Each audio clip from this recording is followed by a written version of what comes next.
When using a hairdryer, cleaning isn't optional, it's essential.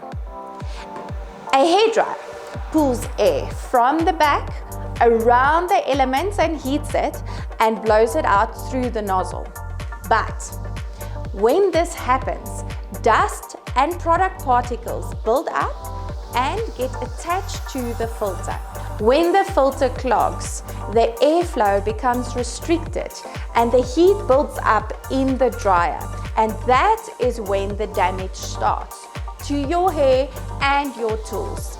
And it's not always the hair dryer to blame. It might just be a filthy one. Most hair dryers have a removable filter at the back.